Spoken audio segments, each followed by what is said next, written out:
నమస్తే welcome to Telugu one.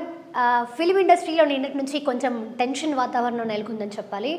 Obviously మన అభిమాన హీరోకి ఏమైనా అయిందంటే ఆ మాత్రం టెన్షన్ ఉండడం సహజం కదా. సో ఎక్కువ సోది పెట్టకుండా 2 minutesలో క్లోజ్ చేస్తాను. అసలు ఏం జరిగిందంటే రవితేజ గారికి నిన్న చిన్న యాక్సిడెంట్ జరిగింది. ఆయన రైట్ హ్యాండ్కి చిన్న ఇంజురీ అయింది. అంటే ఇది షూటింగ్ ముందు నుంచి ఉందంట.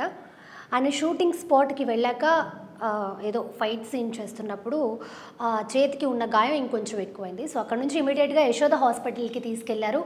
అక్కడ డాక్టర్స్ ఇమీడియట్గా సర్జరీ చేయాలంటే సర్జరీ జరిగిపోయింది, అంతా కూల్. అలాగే 6 weeks బెడ్ రెస్ట్ తీసుకోవాలని చెప్పి డాక్టర్స్ చెప్పడం జరిగిందనమాట. సో అసలు ఈ న్యూస్ తెలిసాక ఫ్యాన్స్ రవితేజకి ఏమైందన్న ఎక్కువ టెన్షన్ పడిపోతున్నారు. అలాగే యశోద హాస్పిటల్ దగ్గర కూడా భారీ ఎత్తున ఫ్యాన్స్ రావడం జరిగింది.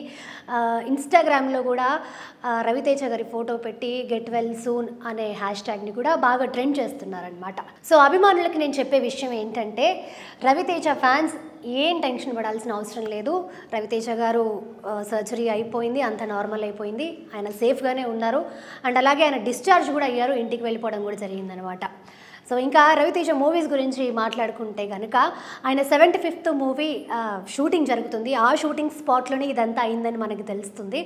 ఆయన 75th మూవీ వచ్చేసి భాను భోగవరపు డైరెక్టర్ ఇంతకుముందు సామాజవర్గంలో మూవీ చేశారు. సో వీళ్ళిద్దరు కాంబినేషన్లో మూవీ రాబోతుందన్నమాట. ఆల్రెడీ మనం సామాజవర్గంలో చూసాము, full entertainment, full comedy. So అదే తరహాలో ఈ రవితేజ గారి 75th మూవీ కూడా ఉండబోతుంది అని ఫ్యాన్స్ అయితే భారీ ఎక్స్పెక్టేషన్స్ పెట్టుకున్నారు. అలాగే రవితేజ గారిది ఇంతకుముందు మిస్టర్ బచ్చన్ మూవీ రిలీజ్ అయింది. సో అది కొంచెం మిక్స్డ్ టాక్ని సొంతం చేసుకోవడం జరిగిందనమాట. సో అది విషయం. Thank you so much.